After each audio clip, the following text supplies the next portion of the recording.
Là các bạn nhìn này, hôm nay thì thầy sẽ chia sẻ cho các bạn về cái phần gradient. Thì cái phần gradient hôm trước thì thầy đã dạy cho các bạn về cái cách là làm cho ảnh chìm vào nền rồi.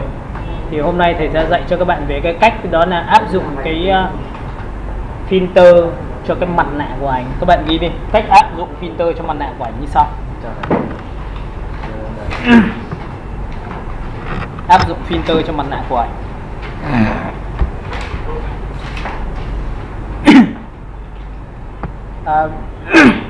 Ví dụ nhá, thầy sẽ chọn một cái tấm một cái kích thước của một cái cổ giấy, và khi thiết kế thì thầy muốn tạo ra một cái ngẫu hứng cho việc cái khung hình của thầy, thì thầy sẽ làm một cách nào. Ví dụ các bạn sẽ chọn cho thầy một cái cổ giấy bình thường là 1200 nhân với 600 pixel, và có thể là chọn cm nếu mà các bạn có nhu cầu. Sau khi tạo xong thì chúng ta có một cái khung hình như này, các bạn nhìn nha. Thì để muốn tạo ra một bản thiết kế thì chúng ta sẽ ấn vào Ctrl O. Chúng ta sẽ chọn một cái background. Đây các bạn nhìn này. Lúc này chúng ta sẽ chọn đến thư viện ảnh và chúng ta chọn đến BG. Cái phần background của chúng ta sẽ có rất nhiều những cái mà lựa chọn cho chúng ta để chúng ta chọn nó. Ví dụ như trong phần texture thì nó sẽ có một số cái thể loại như này, nó sẽ rất là hợp với mỹ phẩm, trang sức, nước hoa. Nhưng có một số cái thì chúng ta sẽ chọn những cái hình nó sần sùi và gồ ghề hơn chẳng hạn. Ví dụ thầy sẽ chọn một cái nền background như này. Đây là một cái sản phẩm mà thầy chọn. Còn nếu mà không thì thầy sẽ chọn xuống dưới. Ví dụ như này, đây thầy chọn một cái nền đậm hơn. Trong đây cũng có một cái nền đậm hơn cho các bạn. Đây ví dụ thầy sẽ chọn cái nền như này.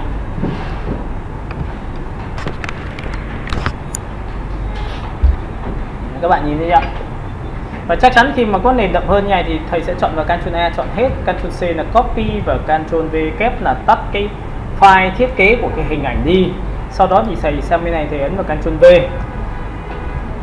Tất nhiên cái hình ảnh của chúng ta sẽ to.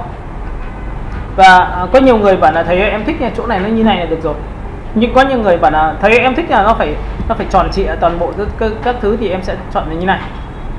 Cái này nó có được nó có hai phần, được và mất. Được và mất là gì? Nếu em phóng to như này thì em cảm thấy cái nền của chúng ta cực kỳ đơn giản, em chưa? Và chắc chắn là khi mà chọn cái nền đơn giản thì bạn phải để ý một cái cực kỳ quan trọng trong cách chọn ảnh, đó là như này. Các bạn nhìn nhé. Bạn em có nhìn thấy tỷ lệ từ đây đến đây không ạ? Cái khoảng cách từ đây đến đây thì luôn luôn giá trị, ví dụ nó tạo ra hơi hướng của cảm giác là 1/3, bởi vì đây là điểm chốt của nó. Các bạn nhìn nhá. Và cái tỷ lệ miếng này tự nhiên nó to và miếng này nó nhỏ. Đấy là cách người ta chọn một cái nền mà đặt vị trí nào đẹp và xấu, chứ không phải là cái gì mình cứ chọn tùy tiện, là cứ thu nhỏ hết vào xong rồi như thế là nó sẽ chưa chắc đã ổn đâu ạ. Nên là sau này khi mà chọn một cái sản phẩm background ở dưới thì mình vẫn phải có ý thức là mình nên chọn cái góc độ nào là đẹp nhất của cái background đấy. Trong cái phần khối mỹ thuật của tôi hồi xưa, khi mà người ta làm một cái biểu tượng là sơn, người ta đổ nâng nhoáng ra một cái tờ giấy thì cái sơn nó chảy ra rất nhiều hướng khác nhau, nhưng cái thằng khôn ấy là cái thằng nó chọn được cái góc độ đẹp nhất của cái sơn nó chảy ra. Vậy thì cái sơn ấy nó chảy ra là từ vị trí này đến vị trí này, nó có các góc độ khác nhau, to nhỏ khác nhau thì nó chọn. Còn như ông thì cứ thế là nó nhiều chi tiết để chọn, thì câu chuyện nó khác nhau, bởi vì nó ăn nhau về mặt thẩm mỹ. Cái thẩm mỹ đấy là người ta có rút ra được cái kinh nghiệm không thôi nha. Còn về sau này chúng ta già đời thì chắc chắn là chúng ta sẽ có nhiều kinh nghiệm hơn, đúng không ạ? Nên là sau này khuyên mọi người câu là khi mình chọn làm thì mình cũng phải để ý cân nhắc, dù là nó là background.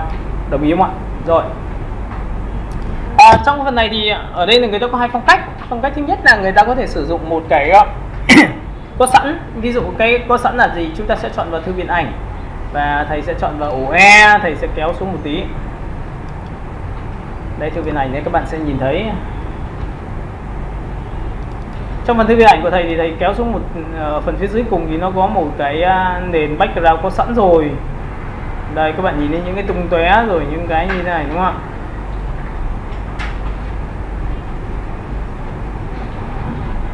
Đây thầy sẽ cửa sổ E cho mọi người nhìn này.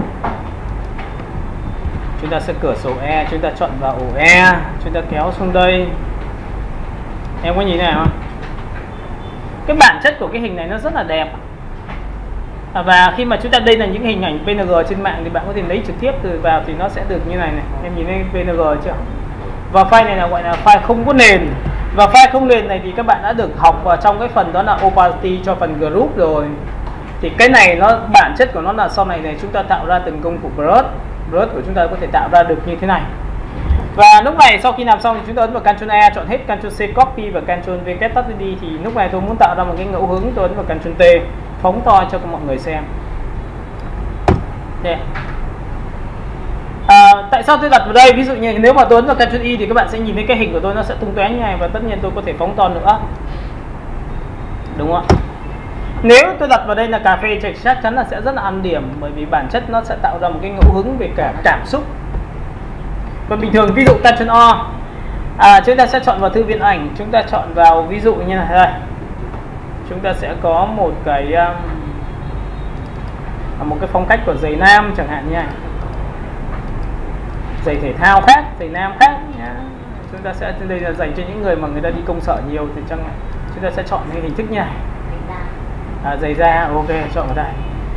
Thì mà ở đây người ta có hai phong cách là Ctrl A chọn hết, Ctrl C copy và Ctrl V kép là tắt nó đi. Chuột phải chọn vào cái hình này và tôi đẩy sang trái, bởi vì tôi muốn làm thuận. Tôi ấn vào Ctrl V thì lúc này tôi sẽ ấn vào biểu tượng là Ctrl G. Các bạn sẽ thấy là cái hình của tôi nó sẽ đặt ở vị trí này. Bạn nhìn nhá. Vậy thì sau khi mà đặt xong thì em sẽ thấy một cái hình, tại vì căn bản cái nền của cái ảnh nó đã có màu ghi rồi, và đây là một phương pháp người ta gọi là làm nười của gì, không cần phải cắt viết gì hết, cho nó chui vào là xong rồi, câu chuyện nó xong. Nhưng được cái nó chui vào với một cái hình ngẫu hứng rất là tốt hơn là một cái hình tròn. Một cái hình vuông thì nó sẽ tạo ra nhiều cái cảm giác cho người xem nhiều hơn. Vậy thì sau khi làm xong đây thì bảo là không thấy, em thích là nó phải chừa ra ngoài để em nhìn được cái hình cơ thì nó đẹp, thì người ta mới sinh ra một cái câu chuyện là tôi ấn vào Ctrl G. Em nhìn thấy Ctrl G chưa? Vậy thì các bạn có đồng ý với tôi cái hình này chui vào không ạ? Tôi tắt bỏ cái mắt cho bạn xem nhé, nhìn nha. Nhìn thấy chưa? Người ta gọi là trong và ngoài, gọi là trong khung và ngoài khung. Vậy thì riêng cái trong khung ngoài khung thì các bạn sẽ nhìn thấy là tôi sẽ chọn cái này là 50%. Tại sao tôi chọn là 50%? Bởi vì sau khi tôi chọn 50% thì tôi mới chơi một trò là tôi sẽ đồ một cái hình này. Các bạn nhìn thấy chỗ này chưa? Và tất nhiên là chúng ta sẽ phải sử dụng cái thủ thuật là chọn là pen, mất công mà em. Đây ví dụ như này. Còn nếu mà chúng ta uốn nhanh thì chúng ta sẽ như này, chẳng hạn như này.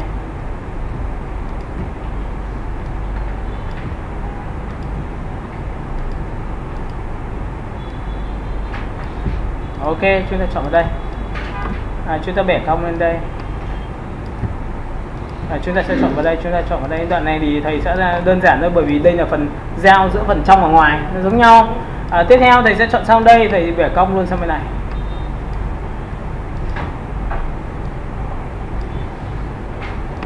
Rồi, chúng ta chọn vào đây.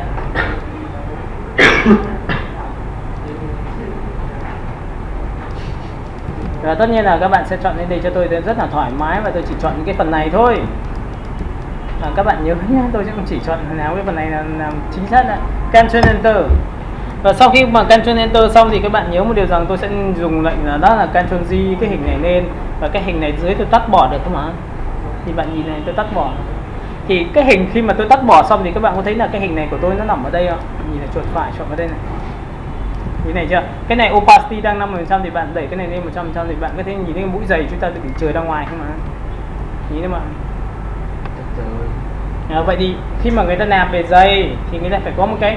Vậy thì mọi thứ các bạn có thấy là khi mà tôi làm xong thì các bạn có thấy là chỗ này nó phải im ắng không ạ?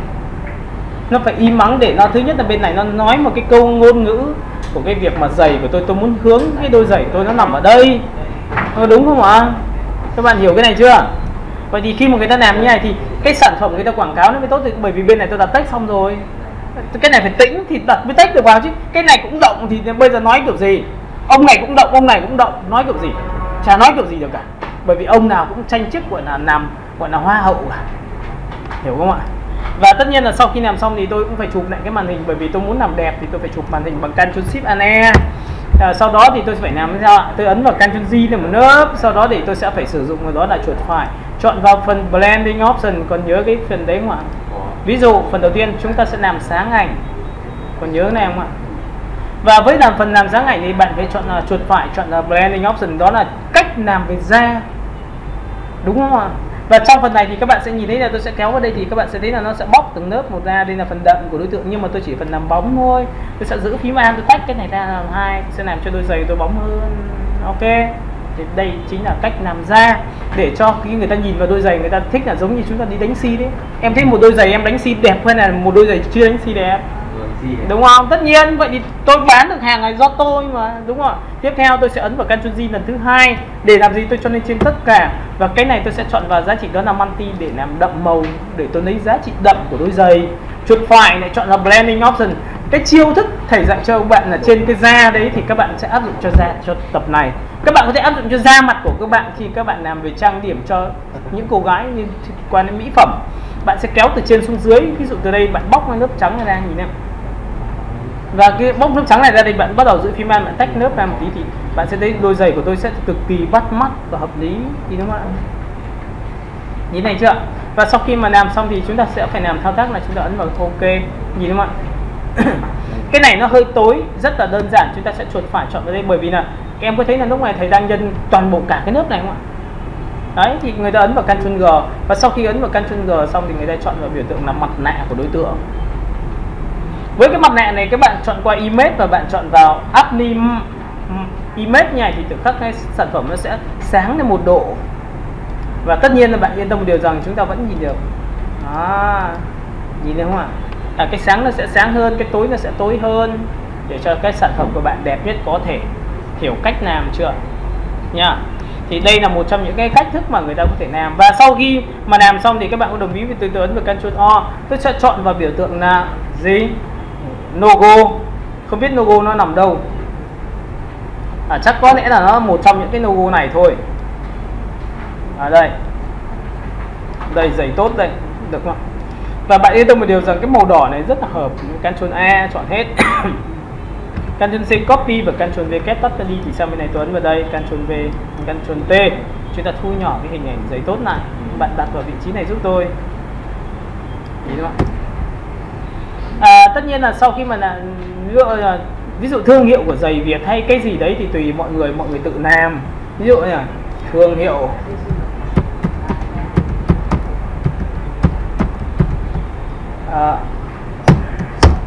và tất nhiên là sau khi chọn xong thì tôi sẽ chọn một cái màu. Thì người ta có hai phong cách màu. Một là người ta sẽ dùng màu trắng thì nó hơi bị bật, thì người ta có thể chỉ thẳng vào cái phần này lấy từ màu của cái sản phẩm ra.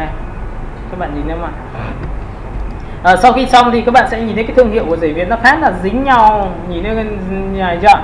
Thì bạn sẽ dùng T, bạn sẽ ấn vào bảng điều khiển của chữ, và chúng ta sẽ có một cái gọi là co giãn giữa các đối tượng chữ với nhau. Nó rơi tầm âm 200 có nghĩa là không đúng. Mọi thứ nó phải bắt đầu từ con số 0 là bình thường. Có hiểu này không đã? Đấy, bình thường thương hiệu giày Việt chẳng hạn như này, ok, tôi sẽ bỏ qua này, được chưa? Ví dụ trong trường này mà tôi muốn là cái thương hiệu giày Việt, tôi sẽ ấn vào Ctrl T và tôi phóng to là một tí. Phần thứ hai tôi sẽ ấn vào text và tôi sẽ chọn cho nó một cái phông chữ là UTM và tôi kéo xuống. Tôi chọn phông chữ thì ví dụ tôi thích phông chữ như này. Các bạn nhớ không ạ? Ok, tôi có thể là thích phông chữ này, tôi có thể thích phông chữ này, ví dụ thế.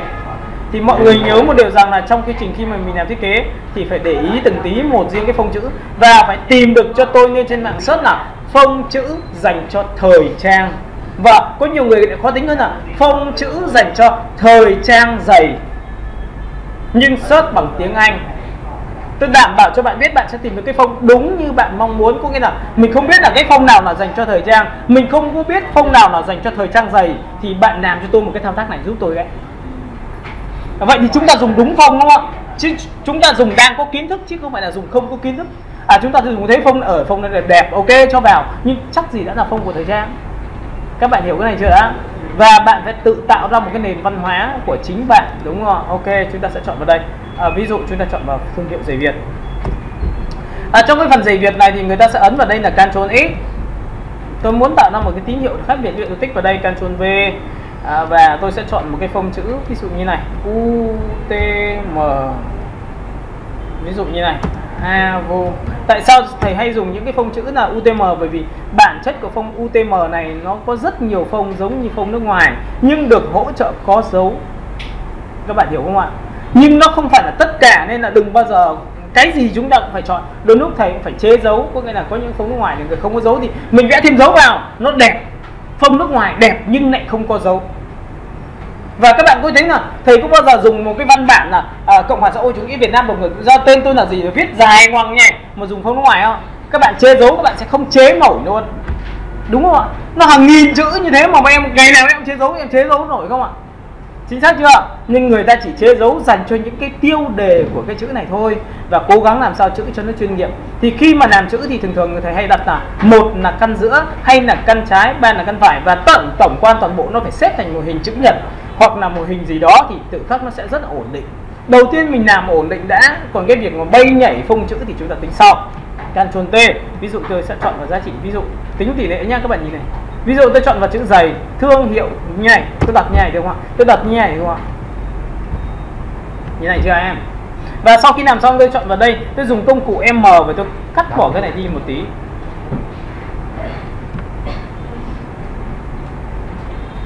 M, chúng ta chuột sang bên này một tí và chúng ta sẽ này, các bạn nhìn này, tôi chuột phải vào cái ảnh này, nhìn thấy không? Chúng ta muốn xóa bỏ cái bên ngoài đi thì chúng ta sẽ đảo ngược vùng chọn bằng Ctrl Shift Y ngắn, là chọn bên ngoài và tôi ấn nút đen đi, thì các bạn có thấy là tôi có được điều này không? Và sau khi tôi có được điều này xong thì có phải tôi đặt được cái vị trí này, tôi đặt vào đây được không ạ?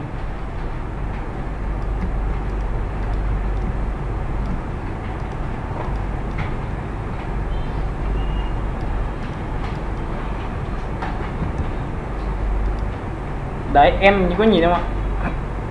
Ví dụ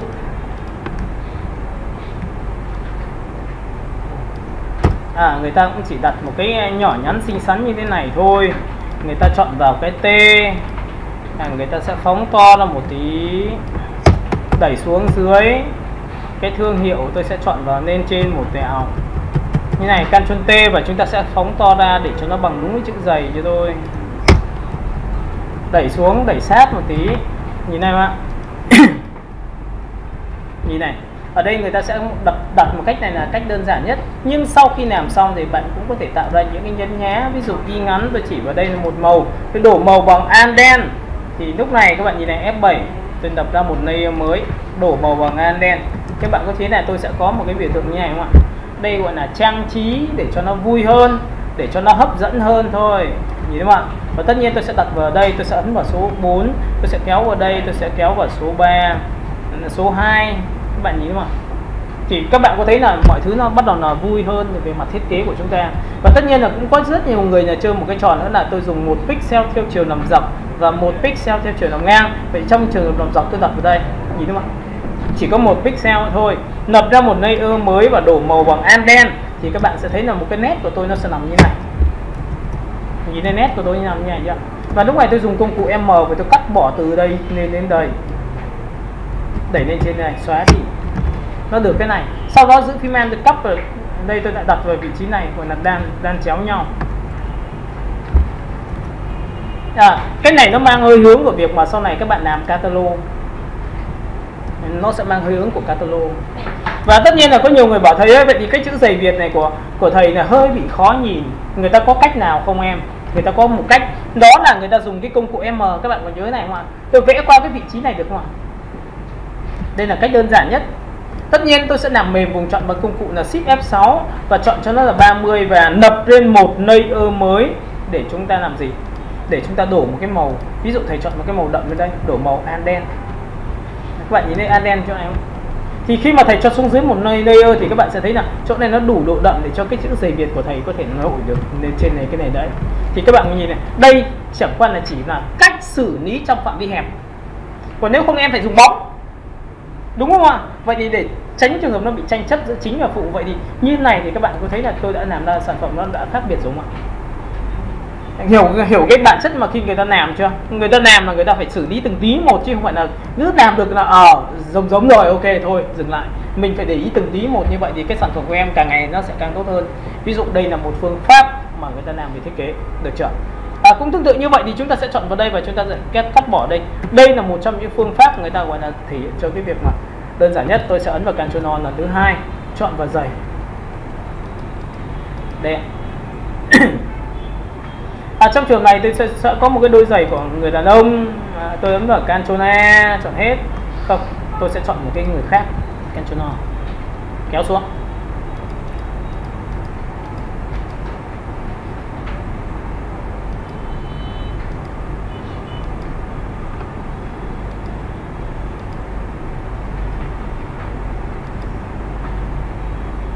Đấy, em có nhìn thấy nhá, ví dụ như cái trường hợp này, Ctrl A chọn hết, Ctrl C copy và Ctrl V cắt tắt đi thì ấn vào đây. Đấy, mọi người có thấy là khi đặt vào đây, nhìn này đó, đơn giản thì đẹp rồi, nhưng mà bây giờ làm nào để cho nó chuyển đến vào này thì em nhìn này, chuột phải kéo đây, Shift M. Các bạn đã từng học là đó là chúng ta dùng Shift F5 thì tự khắc nó sẽ làm sao nhân bản cái phần thiếu của chúng ta nên, thì có phải thử xem, chờ đợi xem nhé. Tại sao phải nhân bản phần thiếu? Bởi vì nhân bản phần thiếu được như này thì bắt đầu thầy mới dùng một cái thao tác, đó là bước 1 làm chọn ảnh chìm vào nền. Thì trước khi chìm vào nền thì thầy đẩy sang bên tay trái, khoảng cách từ đây là khá là ổn rồi. Bắt đầu làm bước 1 chọn vào mặt này, bước 2 chọn vào gradient. Gradient lúc này thầy sẽ chọn vào gradient đen trắng. Và tất nhiên cô giải thích cho các bạn là màu đen tượng trưng cho việc mất hình, màu ghi tượng trưng cho giữa mất và còn là mờ hình, và màu trắng tượng trưng cho việc là còn hình. Vậy thì lúc này thầy chỉ cần đẩy từ trái qua phải thôi thì cái hình của chúng ta sẽ làm sao? Nó chìm vào nền. Các bạn nhìn thấy không ạ? Nhưng chìm vào nền đấy là dạng tròn. Còn nếu mà chúng ta chìm theo dạng từ trái qua phải thì câu chuyện nó khác hẳn. Nhìn thấy không ạ? Mọi người nhìn thấy không ạ? Và rõ đến đâu đấy là việc của mình. Ví dụ rõ đến đây, được không ạ? Hiểu cái này chưa đã? Rồi tiếp theo bảo là thế vậy thì như vừa rồi thầy có chia sẻ cho bạn biết là bây giờ thầy sẽ dùng cái lệnh là filter áp dụng cho mặt nạ của cái ảnh của chúng ta. Mặt nạ đâu? Đây, mặt nạ đây.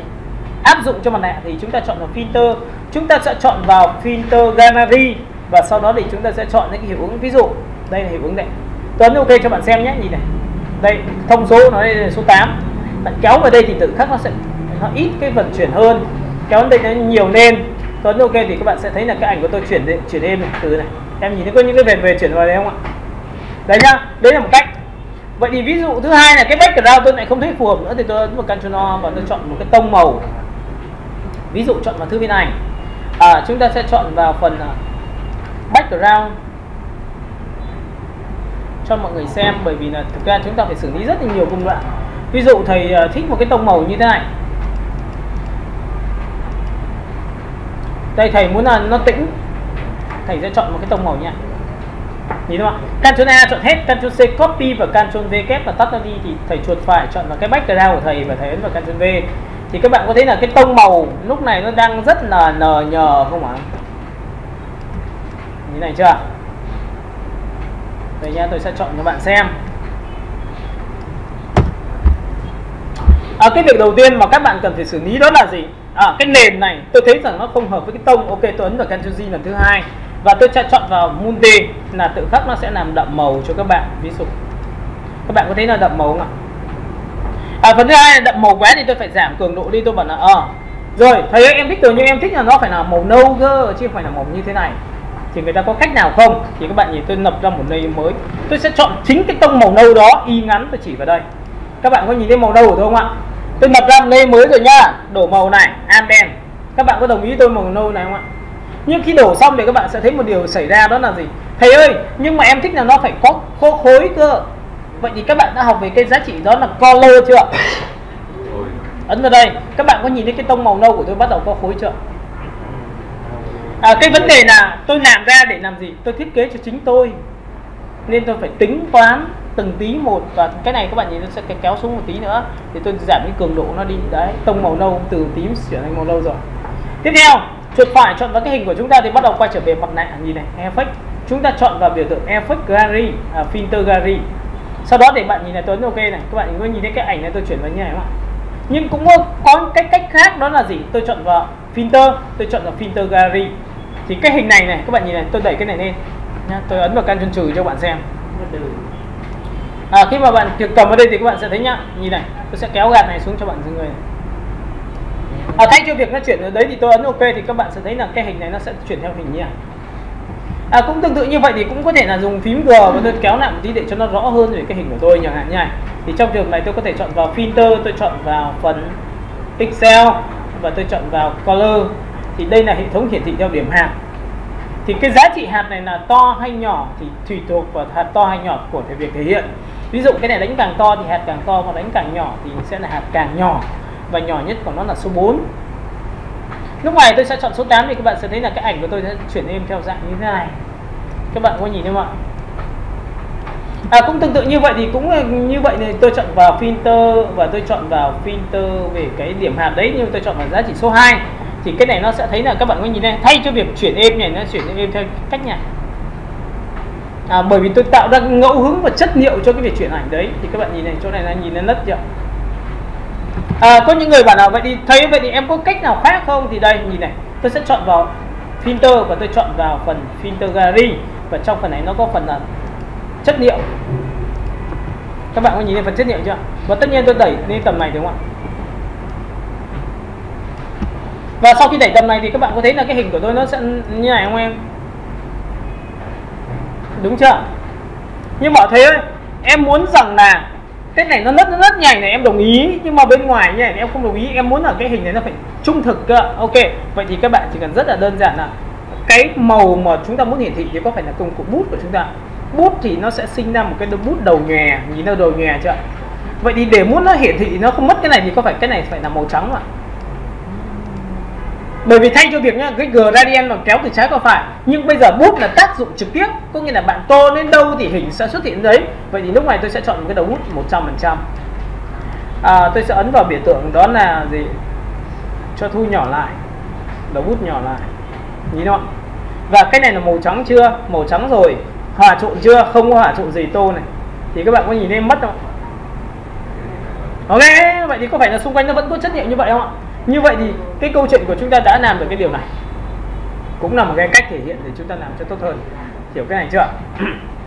Rồi, ví dụ như mà cái này bạn là thấy em thích cái này nó là phải tông màu ghi nó sẽ đẹp hơn, là Ctrl Shift U biến cái màu nâu ấy trở thành màu ghi, thì câu chuyện nó như thế này. Nhìn màu ghi chưa? Ok.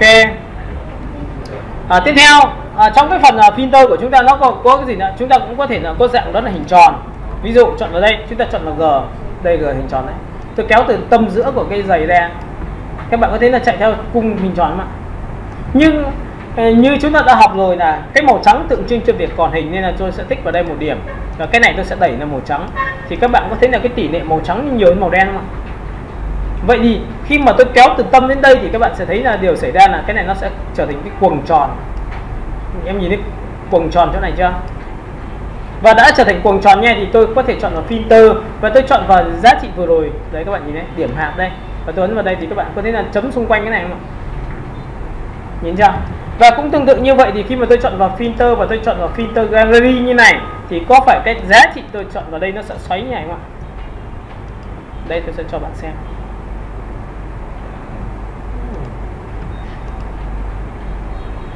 Chúng ta sẽ chọn vào biểu tượng mặt nạ. Chúng ta chọn vào filter.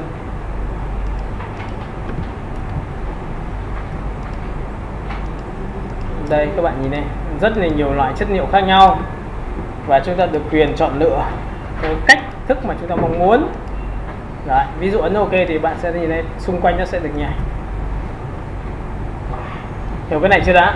Rồi ok, vậy thì đây chỉ là cái cách hiệu ứng làm cho ảnh chìm vào nền, nhưng mà áp dụng cái phần filter thôi. Bây giờ chúng ta sẽ ứng dụng mặt nạ với pen. Các bạn đi cách ứng dụng mặt nạ với pen như sau.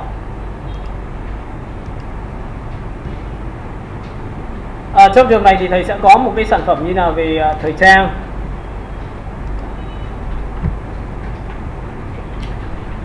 Và chúng ta sẽ chọn một cái sản phẩm về thời trang của chúng ta.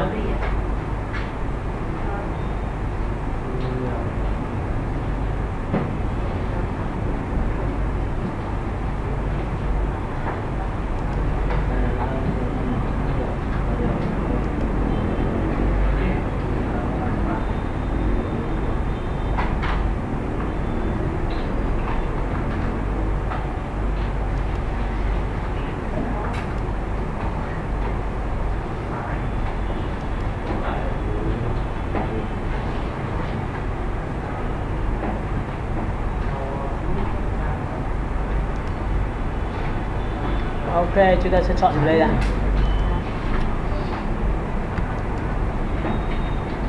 Bây giờ muốn cả rất nhiều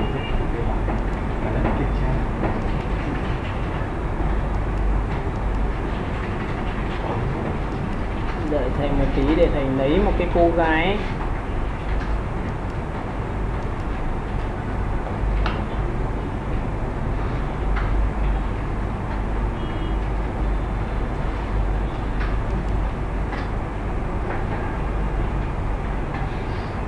Ok, chúng ta sẽ lấy cô gái này vậy.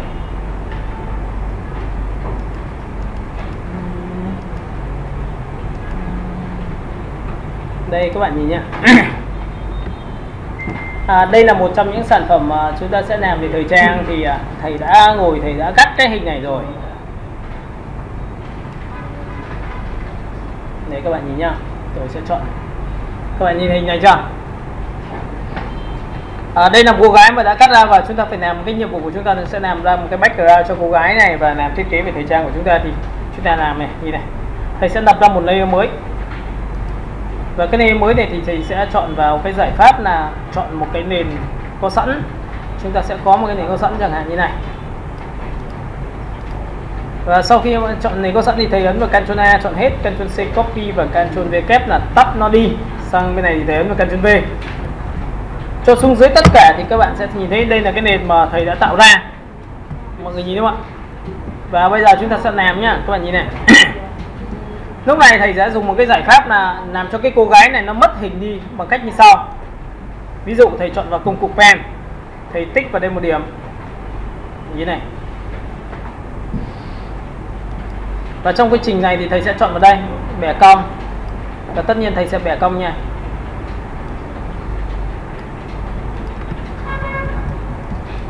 Sau khi làm xong thì thầy sẽ tích vào đúng rất là gọn gàng qua cái phần tay, bởi vì là cái này cần phải tích rất là chính xác. Đồ qua cái phần tay, đồ qua phần tay và đồ qua phần tay. Đây tạo ra những sản phẩm nó ấn tượng hơn thôi. Ví dụ thầy sẽ bẻ cong vào đây. Và tất nhiên là chúng ta sẽ bẻ cong vào đây.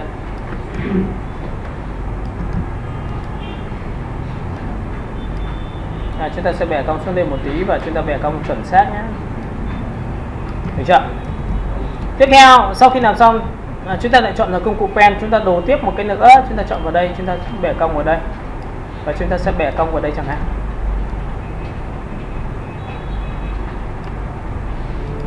Thầy sẽ đoạn này thì thầy sẽ tích thoải mái ra ngoài, bởi vì căn bản là cái hình này đã cắt rồi. Thầy sẽ chọn vào đây và bẻ cong tiếp. Những cái hình này các bạn sẽ phải xác định là nó sẽ là những cái hình mà chúng ta sẽ làm cho nó thủng đi.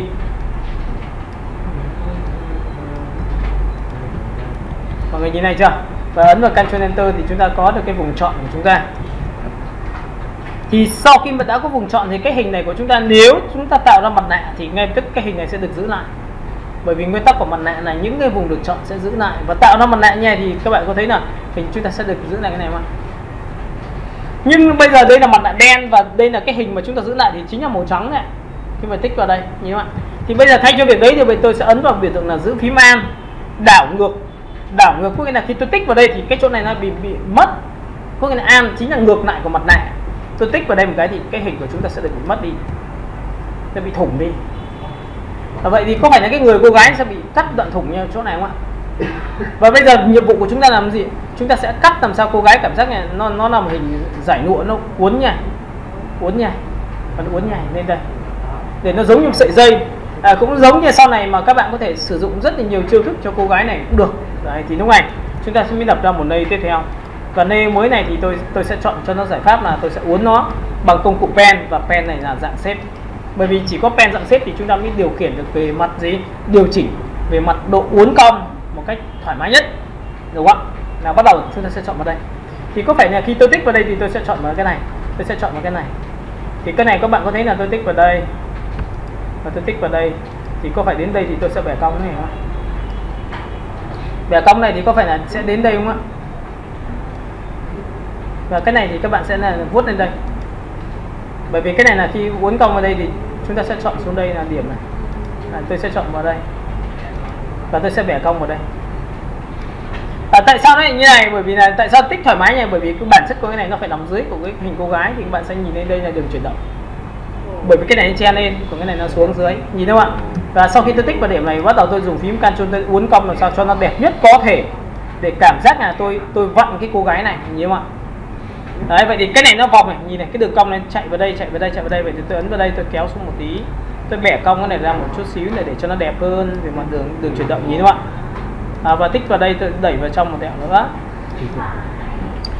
Với cái này thì các bạn nhìn này, tôi sẽ uốn, ví dụ như là các bạn uốn vòng nhảy, vòng xuống nhảy đến đây đúng không? Thì bạn nhìn này, tôi sẽ kéo bẻ cong đây và tôi sẽ chọn vào đây.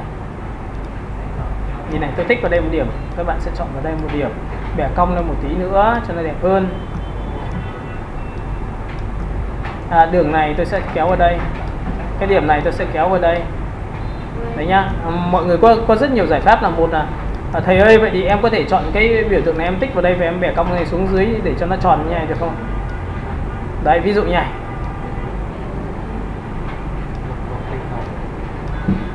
Được chưa? Nhìn này chưa? Vậy thì cái giải này đúng rồi, chạy lên nhảy đúng rồi, chạy này. Nhưng các bạn đã biết chúng ta học về gradient rồi thì chúng ta có thể được quyền dùng giải pháp đó là gradient. Và trong giải pháp gradient này thì tôi sẽ gõ vào đây là 0 độ. Thì các bạn có thấy là bên này nó sẽ tối không ạ? Nhìn chỗ này tối chưa? Hợp lý rồi. Vậy thì chỗ này nó phải làm sao? Tôi thêm một điểm nữa là chỗ này nó phải hơi sáng nó 1 độ. Thì tôi tích đúc vào đây để tôi sẽ chọn màu xanh, màu đỏ. Nhìn lên chỗ này sáng chưa? Và tiếp theo là cái chỗ này thì các bạn có thấy là tôi tích cái đúc vào đây và tôi chọn màu đỏ đậm dưới bên này thì nó sẽ được đậm bên này không ạ? Như này không ạ? Bởi vì bản chất của tôi là cái này thì này vẫn phải tối hơn thì này mới là đúng. Và sau khi làm xong giải pháp thì tất cả những cái nét này tôi sẽ bỏ đi, không có nét nữa. Và lúc này tôi sẽ thoát lệnh ra thì tôi có một cái đường chuyển động của cái hình. Em có nhìn chỗ này không ạ? Được cái này rồi, nhưng các bạn sẽ thấy một cái điều này nó không đủ độ rộng, nên chính vậy tôi phải ấn vào Ctrl G là thứ hai để làm gì, chọn vào multi để làm gì cho tốt hơn. Đúng không ạ? Và cái đậm này tôi sẽ thu nhỏ xuống một tí nữa để cho nó đây vừa phải. Rồi cũng tương tự như vậy tôi sẽ làm đến phần tiếp theo, đó là chọn chuột phải, chọn vào cái hình trên, lại pen, lại tích vào điểm này, tích vào đây. Và cái này các bạn có đồng ý với tôi là tôi lại bẻ cong như này không?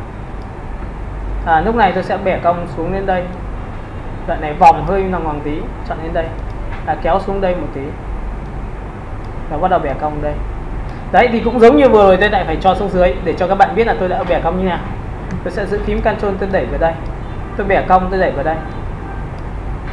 Tôi bẻ cong như này, tôi đẩy vào đây. Đường cong thì chúng ta nên nuột nà một tí cho nó đẹp hơn. Đó, ví dụ như này. Sau khi làm xong như này thì thầy lại chọn vào đây, thầy bẻ cong và thầy lại sẽ làm sao chọn vào đây.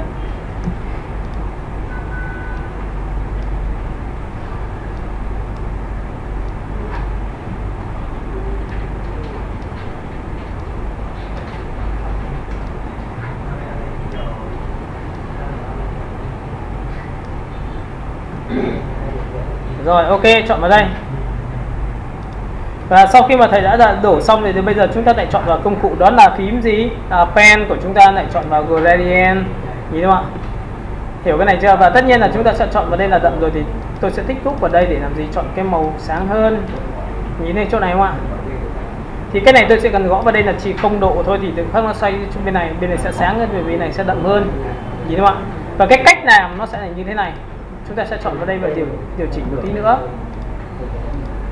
Cầm này để lên một tí nữa thì nó sẽ đẹp hơn, được không ạ? Rồi, sau khi làm xong toàn bộ cái nét này tôi lại cắt bỏ đi một lần nữa tiếp theo và không có nét, và đây chính là hình của tôi. Các bạn có nhìn hình này của tôi không ạ? Thì đây là một giải pháp mà tôi sẽ đặt một cái cô gái uốn nhảy lên đây. Cách này chưa đủ độ đậm thì tôi lại khuyên bạn này hãy dùng lệnh là Ctrl G, sau đó dùng hòa trộn là multi thì cái này sẽ đậm màu lại, và tôi sẽ giảm cường độ nó đi một tí nữa.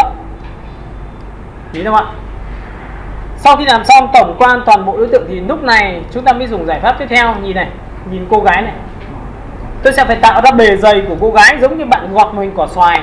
Bạn muốn gọt một đôi giày và bạn muốn gọt cả một con bò, gọt đây xong ở giữa thì các bạn có thể là có đồng cỏ cái gì đó bạn cho vào. Bạn có một chai rượu nho mà bạn khoét cả một chai rượu đấy, xong bạn ghép đồng ruộng rồi người ta gặt như thế nào rồi hái nho nhào để tạo ra một sản phẩm là một chai rượu nho, thì đấy là poster cho một chai rượu nho.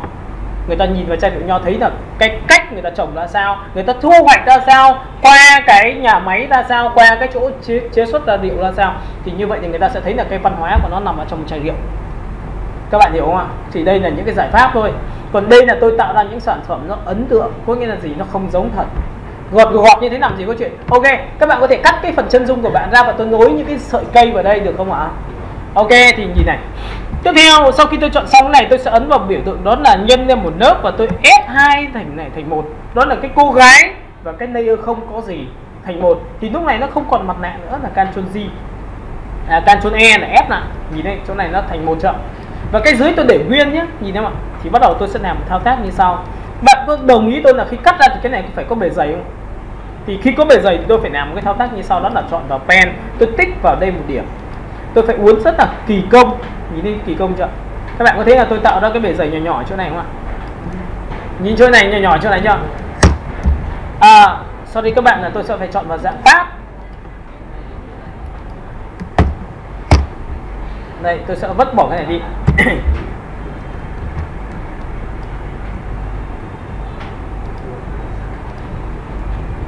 Đây, cô gái đây. Bắt đầu làm này, nhìn này. Chúng ta sẽ chọn là pen, nhưng mà dạng tab chúng ta sẽ bắt đầu đồ. Đây ạ. Từ đây tôi sẽ chọn là pen, tôi tích vào đây một điểm. Tôi sẽ bẻ cong vào đây một tí. Các bạn có thể trồng cây trong người cô gái được cơ mà em. Nhìn không ạ? Tôi chọn vào đây được không ạ? Các bạn có thấy là tôi đồ nó khoảng cách ở đây chuẩn chưa ạ? Rồi, sau khi làm xong tôi uốn lên đây, bởi vì bản chất của cô gái lúc này nó bị thủng chỗ này. Các bạn hiểu cái này chưa? Và tôi ấn vào Ctrl Enter thì nhìn này, nó bị thủng cái này mà. Tôi sẽ tắt bỏ cái mấy cái dưới cho mọi người nhìn nhá, nó dễ nhìn hơn. Có bị thủng không ạ? Thì nó bị thủng chưa? Thì lúc này tôi nhân bản trên cô gái thì có phải tôi tạo ra một cái viền, một cái này không ạ? Và cái viền này có tác dụng gì là khi tôi dùng hòa trộn đó là làm sáng ảnh thì câu chuyện nó sẽ có bề dày. Nhìn bề dày chỗ này chưa? Mục tiêu của chúng ta có bề dày cái này để làm gì? Khi tôi bật hết cái này lên thì các bạn sẽ thấy nó có bề dày. Thì nó thể hiện rằng là khi mà tôi gọt ra là nó có dày thật. Giống như bạn gọt một đôi giày thì cũng thế thôi nhá. Rồi, vậy thì sau khi mà chưa đủ sáng thì chúng ta có thể ấn vào Ctrl G lần thứ hai để nó sáng hơn. Tiếp theo tôi sẽ lên phần phía trên, tôi lại gọt tiếp theo một giá trị nữa. Chọn vào đây, chuột phải chọn cái này, pen. Tôi tích vào đây một điểm. Tôi chọn vào đây một điểm. Làm một cái poster, chúng ta làm rất là kỳ công. Em phải chỉnh từng tí một, muốn cho nó xuất sắc mà. Và yên tâm một điều rằng đây là những sản phẩm không thể là theo kiểu như là làm có sẵn và thay ảnh được, bởi vì nó đi liền với từng sản phẩm riêng. Các bạn nhìn đây nhá, tôi sẽ chọn lên đây, tôi chọn lên đây và tất nhiên tôi uốn vào đây rồi ấn vào Ctrl Enter, chuột phải chọn vào cái hình, Ctrl G thì có phải có cái này không ạ? Lúc này hòa trộn bằng làm sáng ảnh, Ctrl G thêm độ nữa thì nó sẽ sáng hơn. Các bạn có thấy là tôi đã có bề dày của này không ạ? Nhìn này chưa? Rồi, tiếp theo sau khi làm xong thì bạn nhớ một điều rằng tôi ấn vào Ctrl O, chúng ta sẽ có một cái phần thư viện ảnh. Chúng ta sẽ chọn đến cái background, chúng ta chọn đến phần đen trắng. Đây ạ. Các bạn nhìn này hoa hết, các bạn có thể trồng cây các kiểu thì bạn có thể chọn vào đây. Ví dụ có nhiều người là thích cái này. Để muốn đọc được một cái sản phẩm như này một cách nhanh nhất thì người ta có hai cách. Cách thứ nhất là người ta sẽ chọn được cái Quick Selection Tool và Magic Wand. Thì bạn tích vào đây một cái thì bạn sẽ chọn tất cả những vùng bên ngoài, và đơn giản là chúng ta sẽ việc làm thao tác đó là xóa nền đi thì tôi đã có được cái hình này rồi. Nhìn không ạ? Ok, chọn pháo hoa thêm một lần nữa là tích vào đây một cái, giữ dây, chọn một cái lần vào đây, chọn một cái đây thì các bạn sẽ xóa được cái hình này đi, đúng không ạ? Lúc này chúng ta sẽ ấn vào Ctrl A chọn hết, Ctrl C copy và Ctrl V kép là tắt cái hình đó đi. Sang bên này thì tôi ấn vào Ctrl V, cái hình của tôi nó sẽ đặt vào đây. Các bạn nhìn này chưa?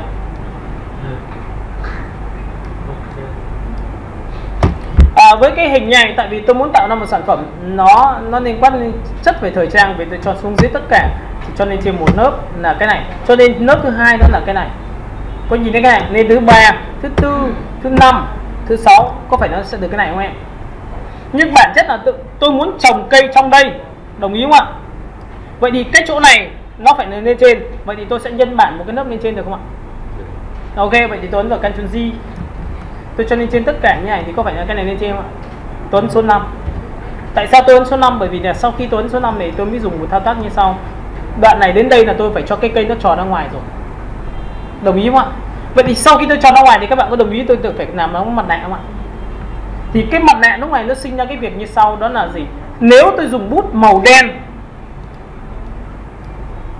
như bút màu đen chưa? Vậy thì cái bút màu đen này tôi tô đến đâu các bạn có đồng ý với tôi là sẽ bị mất đến đấy không ạ?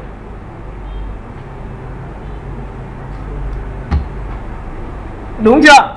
Và phần thứ hai các bạn nhìn này, tôi đẩy lên 100% thì các bạn có thấy là cái cây tôi bắt đầu là tròi ra ngoài và tròi vào trong. Chỗ này là tôi sẽ tô mất chỗ này đi thì có phải là cây chui vào trong và chui ra ngoài không ạ? Hiểu cái này chưa đã? Rồi tiếp theo bây giờ bảo là không, thấy em muốn là cái này nó tay nó phải nằm ở phía trên nữa cơ. Ok, vậy thì nhìn này, tôi sẽ chọn là tắt mắt này đi. Để làm gì? Tôi dùng pen tôi đồ cái tay này.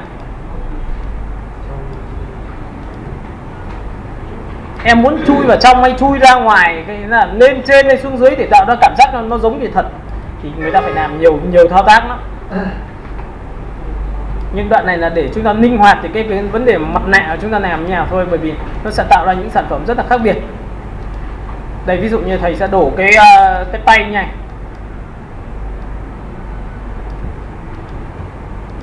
Và center các bạn nhìn không ạ? Và tôi bật cái mắt này lên. Bây giờ tôi muốn cho tay nó ra ngoài, các bạn đồng ý với tôi lại chui mặt nạ. Mà tay ra ngoài thì có phải chỗ này cái hình đây là tôi đang dùng trên cái hoa. Các bạn nhìn thấy hoa chưa? Mà muốn tay ra ngoài thì chỗ này có phải thủng không? Thủng thì nó mới nhìn thấy cái tay. Vậy thì muốn thủng thì người ta phải đổ màu gì lên đây? Màu gì ạ? Màu đen. Bởi vì thủng mà em, thủng nó mất hình còn gì nữa. Đúng chưa? Đổ màu đen lên, an đen. Này, các bạn nhìn thấy chưa? Vậy thì ngay tức là tôi đã có một cái bông hoa nó đặt vào đúng vị trí. Tôi muốn đặt vào nó như thế nào đấy là việc của tôi, đúng không? Ok. Nhưng đây là giải pháp tạm thời. Chúng ta sẽ chọn vào đây. Ok. Tiếp theo tôi sẽ chọn vào đây, xóa đi. Nhìn không? Nào tiếp theo này các bạn nhìn này. Lúc này chúng ta chọn một cái text, chúng ta đánh vào đây là chữ thời trang chẳng hạn như này. Thời trang công sở. Công sở mới. Sau đó thì các bạn sẽ chọn cho tôi một cái chữ T và chúng ta sẽ phóng to ra một tí cho nó dễ dàng hơn. Đây chắc chắn là từ này rồi. Cho nên trên tất cả nhá em nhé, nhìn nào. Thì trong cái phần thời trang này thì thầy sẽ quét qua chữ thời trang và thầy ấn vào Ctrl X. Công sở thì thầy sẽ đặt vào đây. Chọn nó phóng to ra một tí. T thầy sẽ đặt cho nó một cái màu đó là màu trắng như này các bạn. T thầy đánh vào đây này, Ctrl V thì thầy sẽ kéo vào đây. Phông chữ này thì thầy sẽ cho nó đậm lên. Và tất nhiên là thầy sẽ đặt vào vị trí mong muốn. Ví dụ T thầy sẽ chọn vào phông chữ là màu trắng để cho các bạn dễ nhìn. Đấy nhá, thì ở đây người ta dùng hai tiểu xảo này. Đây ok, tôi sẽ chọn vào đây một tí, chọn vào đây, chọn vào đây, chọn vào đây, chọn vào đây, chọn vào đây. Ok. Có thể như này được không ạ? Rồi, nhìn để ý này. Lúc này thầy sẽ xử lý cho nó cô gái này cái chữ O này giống như cái vòng của cô gái để đeo vào. Thì làm cách nào thì tôi sẽ chọn vào chữ O, chữ này là chữ công sở đúng không ạ? Nhìn chưa? Thì người ta sẽ cần dùng qua mặt nạ. Và dùng qua mặt nạ thì các bạn có đồng ý với tôi là tôi tô bằng công cụ bút bê. Cái bút bê này là bút bê là đầu nhòe, tôi sẽ cho cái đầu bút nó nhỏ lại để tôi điều khiển cái đầu bút nó dễ hơn nhỉ các bạn. Tôi tô ở giữa này các bạn nhìn này, tôi tô ở giữa này. Các bạn có thấy nó mất chỗ này không?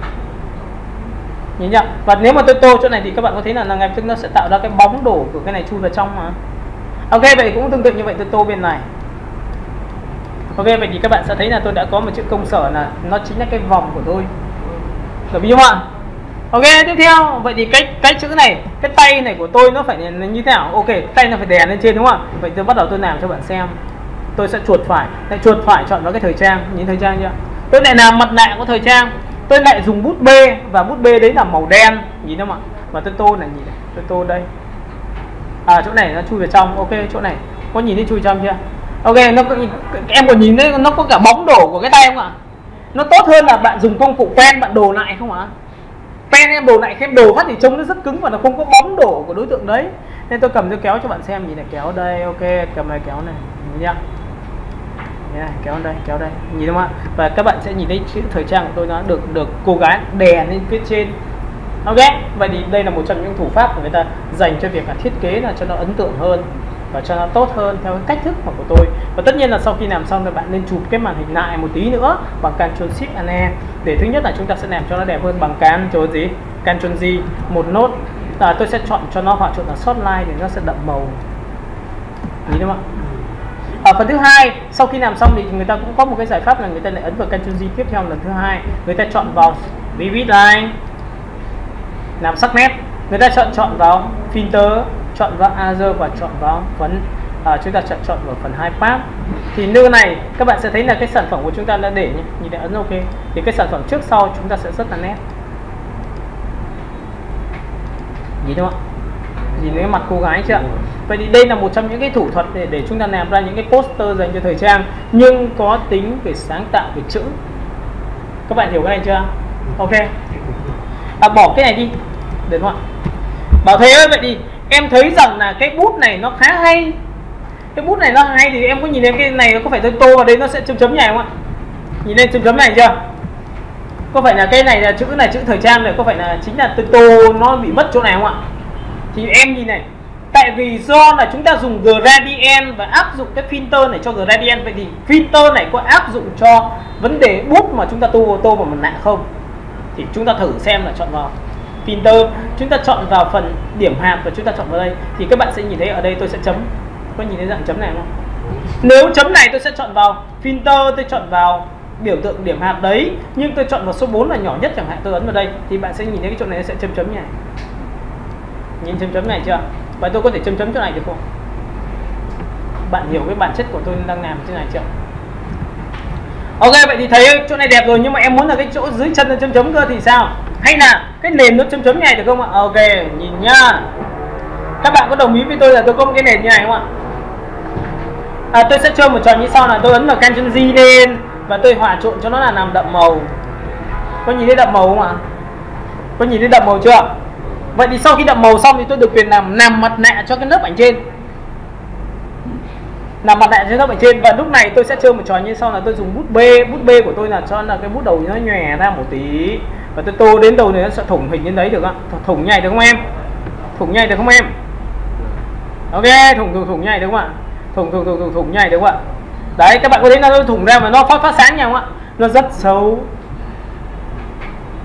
Cái này là phong cách này các bạn làm cho Coca-Cola, cho những cái nước uống về Sting. Thế thì các bạn sẽ thấy nó cực kỳ hiệu quả. Ví dụ chúng ta chọn là filter, chúng ta chọn vào điểm hạt và chúng ta chính vào làm với điểm hạt với cái hình này. Các bạn nhìn tôi ấn OK. Đây tôi ấn vào số 8 cho các bạn dễ nhìn hơn. Đây. Số 8 nhé, số 8 thì nó to hơn nhé, các bạn nhìn nhá. Ấn OK. Các bạn có thấy là trong một số cái trường hợp của ca nhạc thì nó có thể làm theo cách này mà. OK, ví dụ tiếp theo. Bỏ cái này đi nhá. Đây là ứng dụng mặt nạ rất là mạnh. Ctrl O, chúng ta sẽ chọn đến phần nước. Đây phần nước của thầy đây.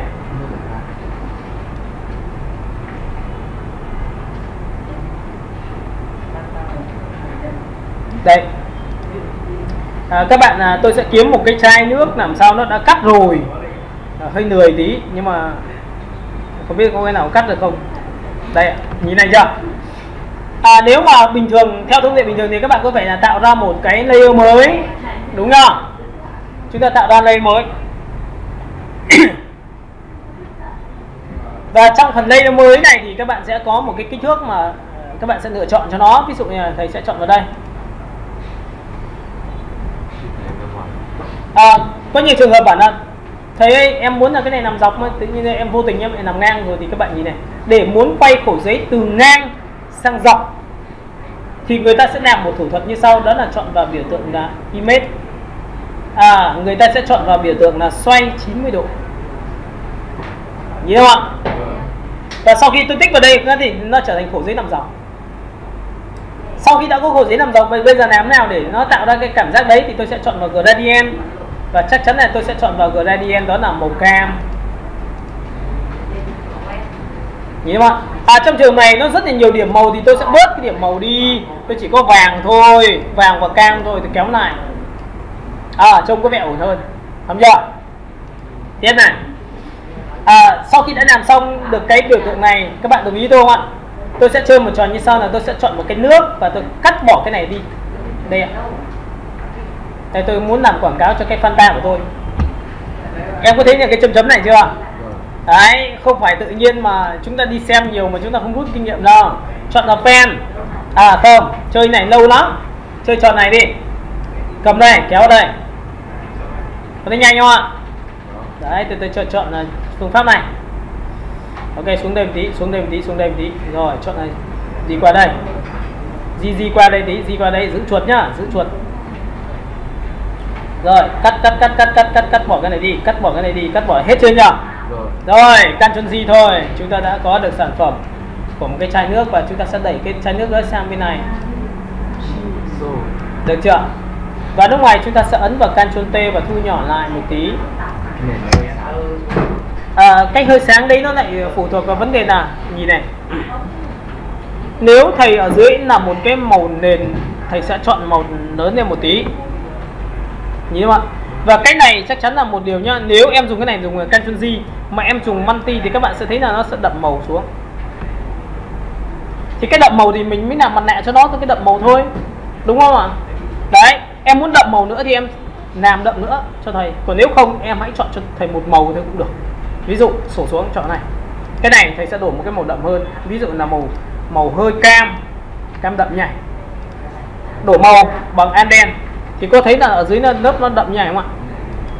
Sau khi làm xong là phần viết trên, thầy mới chơi một trò này, thầy tạo ra một cái mặt nạ cho nó và dùng công cụ bút B. Với cái đầu bút này thì thầy sẽ chọn nó to ra một tí để thầy tô. Nhìn này, em nhìn này, nhờ cầm nhá, vệt tôi đây một cái. Nhìn thấy vệt này chưa? Vệt này để làm gì? Để tôi tạo ra cảm giác thôi. Và sau khi tôi vệt xong nhảy thì tôi có được quyền là chọn vào phần filter. Tôi chọn vào phần gì? Điểm hạp và tôi chọn vào đây, đúng không ạ?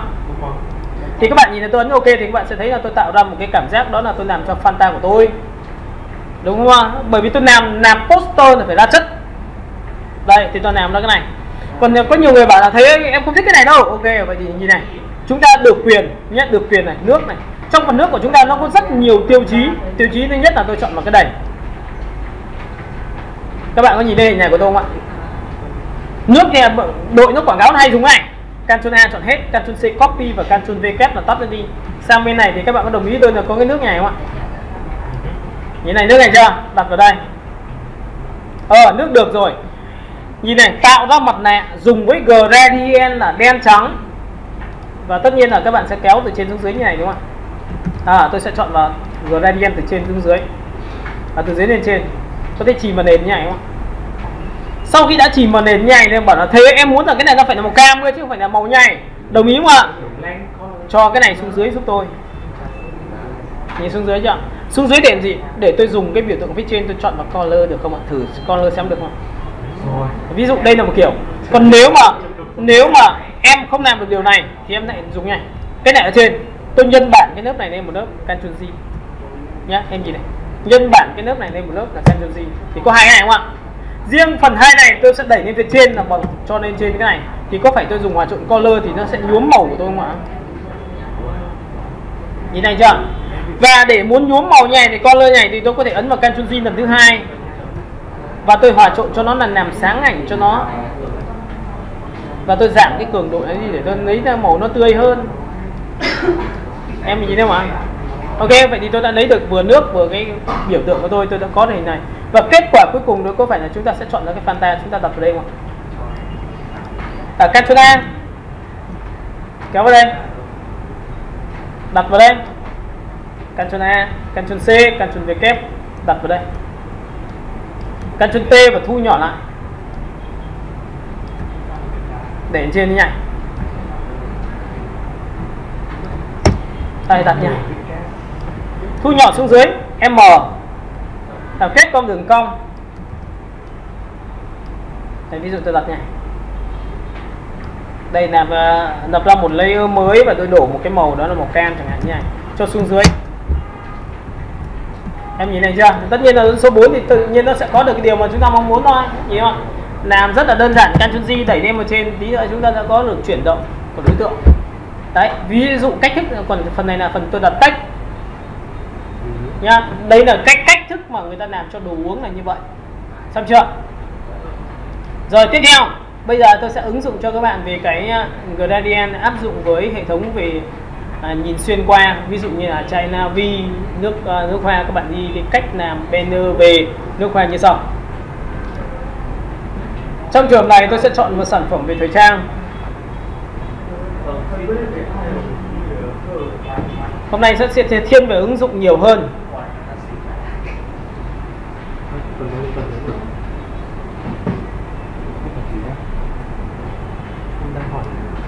Chúng ta chọn màu E. Chúng ta chọn vào thư bên này. Chúng ta chọn vào nước hoa. Trong phần nước hoa của chúng ta thì nó có rất nhiều giải pháp rồi. Đây. Đây là một sản phẩm.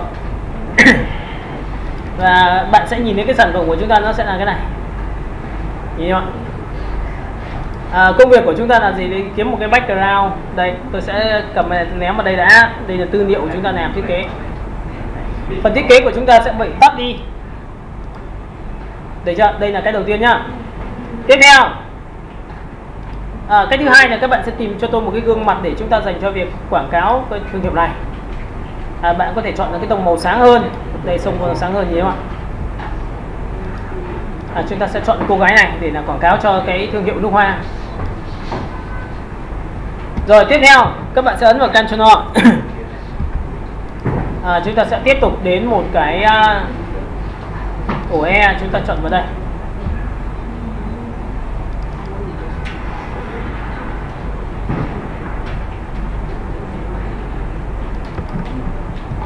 Chúng ta sẽ kéo xuống. Chúng ta sẽ có cái sản phẩm của chúng ta là cái này.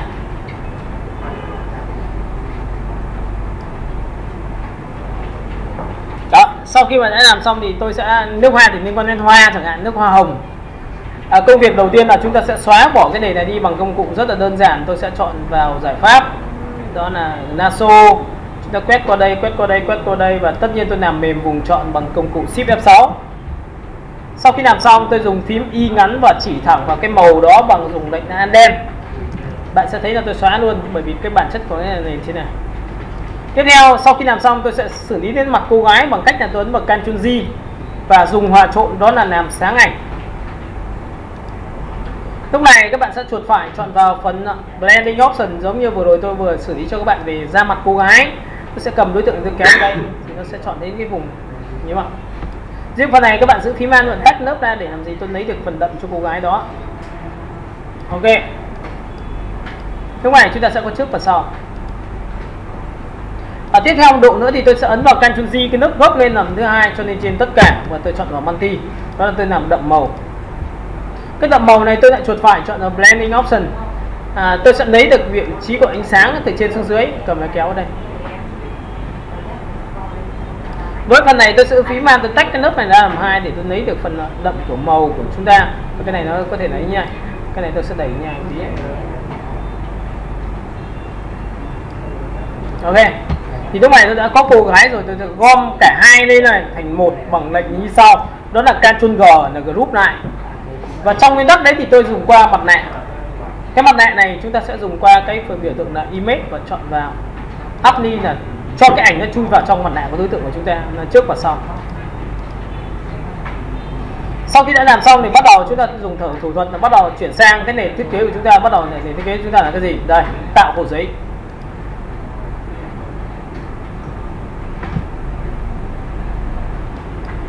$1.200. Chiều này chúng ta sẽ để là 600. Sau khi để 600 xong thì bắt đầu chúng ta sẽ kéo từng phần của đối tượng sang. Ví dụ tôi sẽ kiếm một cái background. Đây, Ctrl A chọn hết, Ctrl C copy và Ctrl V kép là tắt nó đi. Thì sang bên này thì các bạn ấn vào Ctrl V thì các bạn sẽ thấy là cái hình anh hoa hồng tôi sẽ rất là lớn, và tôi ấn vào Ctrl T thu nhỏ lại. Như thế này chưa?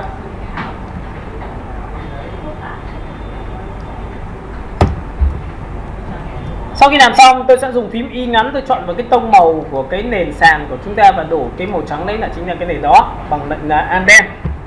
Đây, nền của tôi đổ xong. Đấy nhá, không có hoa rồi.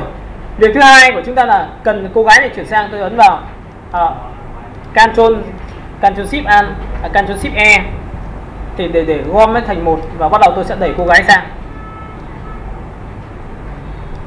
Đây, cô gái đã sang. Cho nên trên tất cả ảnh cô gái hơi bị ngược nên tôi bắt buộc tôi phải ấn vào Ctrl T và xoay nó ra một chiều là chiều nằm dọc. Bạn sẽ thấy là cô gái của tôi bắt đầu nằm sang bên tay phải. Các bạn nhìn lên bên tay phải và tôi thu nhỏ lại để lấy chiều cao.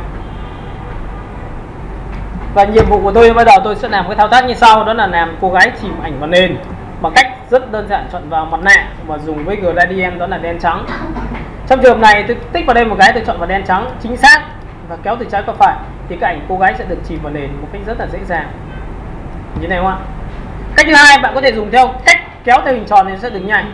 Đây là cách theo hình tròn. Nhìn nhá, lấy theo hình tròn thì nó tâm vào giữa nó sẽ được nhanh. Nhìn không ạ? Còn nếu mà bạn chọn như này thì nó sẽ được sáng từ bên tay trái, các bạn chuyển sang đây. Và tất nhiên là sau khi làm xong thì tôi sẽ đẩy cô gái nó ở vị trí bên tay trái để đặt như này. Ok, còn việc còn lại là gì ạ? Chúng ta sẽ làm một cái thao tác, đó là chọn một cái hình trai của chúng ta đây. Cái này tôi tắt bỏ đi, là tiếp theo lần này tôi tắt bỏ đi. Cái này tôi sẽ đặt vào đây. Thì riêng cái phần này tôi khuyên các bạn hãy dùng một thao tác như sau, đó là chọn vào công cụ pen. Bắt buộc là chúng ta phải dùng pen để chúng ta đồ rất là sắc nét. Ví dụ tôi tích vào đây một điểm, tôi tích vào đây một điểm, tôi tích vào đây một điểm. Nên bài pen rất là quan trọng nên các bạn phải đồ thật nhiều hình.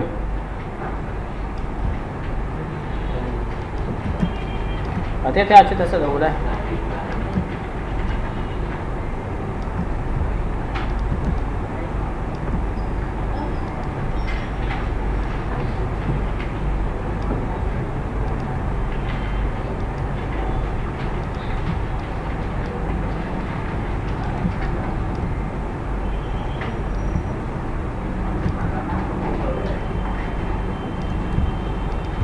Rồi ok, giữ sheet sang vào này. Trong quá trình này thầy cũng khuyên các bạn là khi mà làm thiết kế như này ấy, thì mình cứ làm với sản phẩm thật, nội dung thật, địa chỉ thật, để đằng nào mà chúng ta cũng làm hồ sơ mà. Bởi vì chúng ta sẽ làm hồ sơ cho 2 năm, nó khác với hồ sơ của mấy tháng. 2 năm này bạn cứ tiếp nối bạn sẽ có khoảng từ giờ đến lúc ra trường bạn sẽ có tầm khoảng 500 đến 1000 sản phẩm tính sao. Em gửi hồ sơ chỗ nào mà chả nhận. Em làm quá nhiều luôn. Và người ta thấy rằng là cái khả năng triển vọng của em rất là lớn. Có nhiều người bảo là cái này đâu có sản phẩm thật đâu. Đúng rồi, nhưng mà người ta nhìn thấy khả năng của em có thể vào công ty tôi không, em có thể là người kiếm được tiền cho tôi không, đúng không ạ? Nhưng lúc ấy em làm xấu thì còn lâu chúng không tuyển, đúng không ạ? Làm nhiều nhưng làm xấu không bao giờ bằng cái việc mà tôi làm nhiều mà làm đẹp cả, đúng không ạ?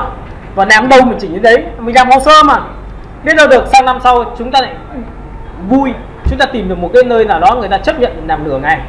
Mà làm nửa ngày mà lại cho làm về chuyên ngành, tôi đảm bảo cho bạn biết tôi ủng hộ cho các bạn đi này.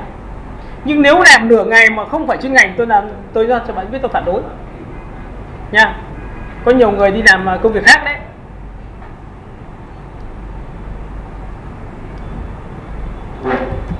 Ok, chọn nó đây. Bẻ cong, chúng ta sẽ bẻ cong. Hôm nay chúng ta sẽ học rất nhiều về ứng dụng để cố gắng làm sao làm cho tốt nhất.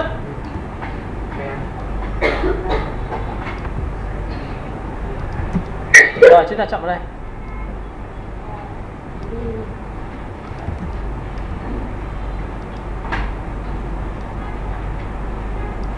Rồi Ctrl. Các bạn có thấy là tôi ấn vào Ctrl G như thế này thì các bạn sẽ thấy là cái hình của tôi sẽ được như này, không ạ? Nào, kéo sang cái sản phẩm của chúng ta thôi. Rồi Ctrl T và chúng ta thu nhỏ lại. Thu nhỏ nữa và nước hoa đây. Thì các bạn để ý này ở đây người ta sẽ có giải pháp như sau nào. Bạn có thể sử dụng cách gần này là rõ, nhưng mà trên phần này nó sẽ bị mờ cho các bạn đi. Thì bằng cách nào? Nhìn để ý này, thầy sẽ làm cho các bạn xem nhá. Từ đầu tiên không cần biết là chúng ta sẽ làm cho cái này nhìn xuyên đã. Tại vì nước hoa các bạn có nhìn cái màu hồng đôi đằng sau ạ. Thì người ta nhìn xuyên bằng cách nào thì người ta sử dụng qua đó là hệ thống kênh màu, cách lọc hình qua hệ thống kênh màu. Cái này nó áp dụng cho những đối tượng nhà nhìn xuyên như là chai Navi, chai rượu, lọc voan hay là bất cứ một cái đồ thủy tinh nào đó. Ví dụ như cái chai nước mắt của em là chắc chắn sẽ có điều đấy. Em phải nhìn xuyên đúng không? Thì em mới cắt em đặt đâu cũng được chứ, đúng không ạ? Nó tinh khiết như dưới dòng thác nước, nhưng mà đặt vào tự nhiên thì thác nước thì chẳng nhìn thấy đâu cả. Người ta cảm giác là em làm giả chứ không phải làm thật. Thì cách người ta sẽ làm như sau, đó là khi tôi chọn là blue, đó là kênh này, vì tôi thấy là sắc độ nó rất là rõ, nhìn thấy sắc độ rõ không ạ? Tiếp theo tôi chọn vào kênh Dream thì tôi sẽ thấy là nó vừa và đây thì nó sáng nhất, thì tôi sẽ chọn là sắc độ đậm nhất, nhìn thấy không ạ? Thì trong cái nguyên tắc của tôi là khi mà dùng gradient, hôm trước tôi đã chia sẻ cho bạn đó là cách blend màu bằng qua cái kênh màu rồi, thì dùng phím Ctrl tích thẳng vào cái ảnh thăm thu nhỏ trên kênh màu đó, bạn sẽ chọn được sắc độ của ảnh đó. Ấn vào đây, nhìn thấy chỗ này chưa?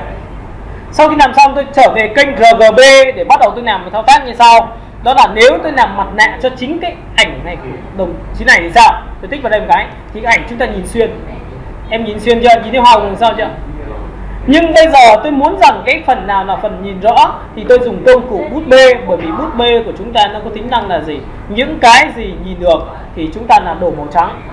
Đúng không? Vậy màu trắng của chúng ta có chưa? Đây, màu trắng đây tôi làm cho bạn xem. Bắt đầu tôi tô này. Tô ở đây thì các bạn sẽ nhìn thấy cái nắp chai của tôi rõ hơn. Ok, đã có nắp chai. Chỗ này cũng cần không? Chúng ta nhìn này, tôi sẽ tô ở đây, đây là viền. Ok, tôi tô vào đây. Nhìn đúng không ạ? Và chỗ này tôi muốn là hơi mờ mờ thôi. Ok, vậy thì tôi sẽ giảm cái cường độ opacity, bởi vì tô phát là không phải là rõ ngay mà nó mờ dần. Ok, tôi tô vào đây, tôi tô vào đây, tôi tô vào đây, tôi tô vào đây thì các bạn cũng nhìn thấy, vẫn nhìn thấy hoa hồng tôi không ạ? Nhìn này chưa?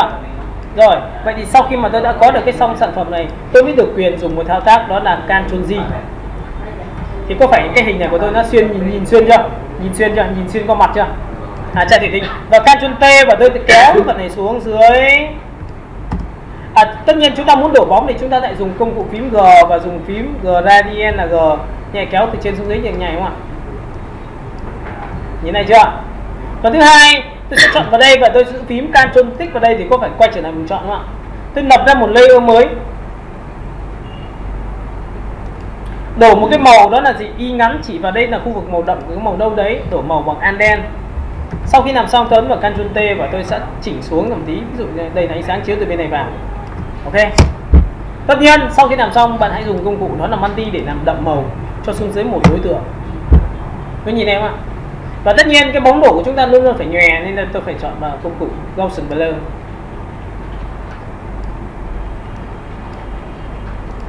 Sau khi làm xong thì cái phần xa này phải mờ, phần này phần rõ, lại chọn vào mặt nạ. Lại dùng gradient đen trắng và chúng ta kéo từ trên xuống dưới. Được không ạ? Rồi, tiếp theo các bạn nhìn này, nếu ánh sáng mà bạn muốn là chỗ riêng ánh sáng chiếu ngược từ đây, chỗ này có thể sáng hơn, nhìn chỗ này sáng hơn chưa? Thì người ta chỉ cần dùng một thao tác, nhìn này, vẽ một vùng chọn ra đây. Em biết tại sao chỗ này sáng nhất không? Bởi vì là ánh sáng chiếu xuyên qua cái chai và chỗ này nó phải mất sáng, chỗ này phải sáng hơn. Em hiểu chưa? Em đã nhìn thấy ánh sáng chiếu qua cái chai chưa? Rồi, tôi sẽ lập ra một layer mới. Có nghĩa là em phải làm từ tí một đấy nha. Rồi, chúng ta sẽ lập ra một layer mới và cái này phải làm mềm. Shift F6. 20 đổ màu. Thì riêng cái này các bạn nhìn thấy không ạ? Tôi muốn làm sáng thì tôi có phải chọn vào giá trị làm hòa trộn như này không ạ? Hòa trộn là làm sáng ảnh nhá. Làm sáng ảnh này, nếu không được thì bạn chọn vào overlay cho tôi. Nhìn thấy chỗ này chưa? Và cái cường độ này bằng bao nhiêu thì đấy là việc của các bạn này nào. Thế này, trước sau chúng ta sẽ làm đây. Hiểu cái này chưa đã? Rồi tiếp theo.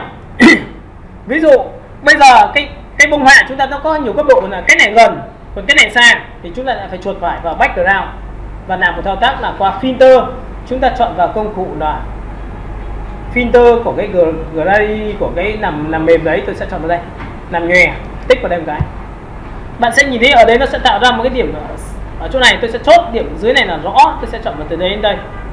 Tôi đẩy cái này lên là đây là phần rõ nhất của bông hoa, còn phần xa nó sẽ bị mờ dần đi, nó giống như là nằm mờ background. Có nhìn không ạ? Và sau khi tôi đẩy lên này thì bạn sẽ thấy là tôi đã có được cái sản phẩm bông hoa rồi, cái này rõ và cái này mờ. Các bạn đẩy lên một tí nữa thì bạn sẽ làm được điều đó để tránh trường hợp mà tranh chấp chính và phụ.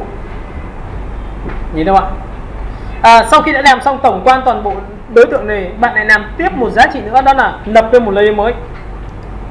Nhìn đâu ạ? Tôi dùng một thủ thuật như sau, đó là chọn vào gradient G. Gradient như thế này tôi sẽ chọn vào tông màu nâu cho các bạn xem. Tôi tích vào đây một cái, tôi chọn vào tông màu nâu của cô gái là da mặt của cô gái, nhìn thấy không ạ? Và bên này là màu trắng, nhìn thấy không ạ? Lúc này tôi sổ xuống, tôi hòa trộn bằng cách là dùng cái gradient hình tròn, kéo từ đây đến đây. Bạn có thấy là đây nhá, lập nha, nhìn này, kéo từ đây đến đây. Cho nên trên tất cả các bạn có thấy là ở đây nó sẽ được như này không ạ? Xung quanh ngoài các bạn có thấy như này không ạ? Ở dưới này tôi sẽ làm hòa trộn, làm gì? Tối màu. Tối màu thì có phải là vùng sáng sẽ bị trượt tiêu không? Vậy thì ấn vào đây, các bạn có thấy là xung quanh của chúng ta sẽ tối đi một độ không ạ? Nhìn ở trước và sau. Còn nếu mà bạn dùng multi thì câu chuyện nó sẽ làm sao? Đây, multi như này rồi, là làm đậm màu. Sổ xuống chúng ta chọn vào này overlay thì nó sẽ làm tối màu, sáng màu. Nhìn không ạ? Vậy thì tôi sẽ làm đậm màu nha. Như này, trước và sau. Nhìn không ạ? Chỗ này khá được rồi, nhưng bảo là thầy ơi, chỗ này em thích là nó phải giữ nguyên cái mặt con gái cơ. Vậy thì các bạn có đồng ý tôi lại mặt nạ, lại dùng với gradient đen trắng và bắt đầu ngồi tay chỉnh bằng đen trắng. Nhìn này, cầm đây kéo đây, đây chọn vào đây. Bên này có phải mất không em? Nhìn chưa? Tôi muốn lấy cái trầm cái khu vực này thôi, xong chưa? Rồi tiếp theo, sau khi làm xong thì như tôi đã chia sẻ lại, tôi ấn vào Ctrl O. Không biết mọi người còn nhớ bài hòa trộn không, nhưng chắc chắn là phải dùng cái này để cho nó đẹp hơn. Ví dụ như là tôi đã có cái này gửi cho các bạn rồi, các bạn download hết về đây. Nếu ánh nắng chiếu từ vào, Ctrl A chọn hết, Ctrl C copy và Ctrl V cắt tắt đi. Nên lúc này Ctrl V, Ctrl T và tôi sẽ phóng to bên này ra, phóng to bên này ra. Và tất nhiên dùng hòa trộn đó là Color, đúng không? Sau khi đã có hòa trộn Color rồi thì tôi muốn là cái chỗ này nó không vừa vào mặt cô gái, lại bắt đầu lại dùng mặt nạ, lại dùng với gradient đen trắng và chúng ta lại kéo tiếp. Mọi người nhìn không ạ? Và chúng ta phải xử lý từng tí một để làm sao cho nó đẹp nhất có thể. Hiểu cái này tách này chưa? Vậy thì sau khi mà em làm như này thì em mới lọc được sản phẩm nó nhìn ấy, nó sẽ có chiều sâu cho chúng ta thiết kế hơn. Đây là được gọi là áp dụng gradient với mặt nạ, với pen nhá, và làm cho ảnh nhìn xuyên qua. Nhìn thấy ảnh xuyên qua chưa? Với cái này các bạn nhìn này, tôi đã làm một sản phẩm như sau. Ví dụ dọc này là chúng ta làm được, có nhìn thấy họa? Nhìn xuyên chưa? Thì cái bài nước hoa đấy tôi sẽ áp dụng này. Về nhà là các bạn sẽ làm cho tôi vài nước hoa liên quan đến phần thứ hai, làm aquavina, được chưa? Làm đến navi, làm đến rượu nho. Những chai rượu đem rượu nho mà em đặt ở trên một cái thùng gỗ, đặt đằng sau có cả một cái cảnh quan thì câu chuyện nó khác nhau nhá, trông nó sẽ cực kỳ đẹp. Hiểu cái này chưa? Rồi tiếp theo này, lấy lại đây. Bài này chúng ta đã được làm. Thầy trước khi làm em có thể tìm rất nhiều tư liệu để làm không? Ví dụ đây là một chai nước hoa và tôi làm nhảy. Ok, chúng ta dừng tạm đây đã. Nghỉ 50 phút đã, dậy từ giờ.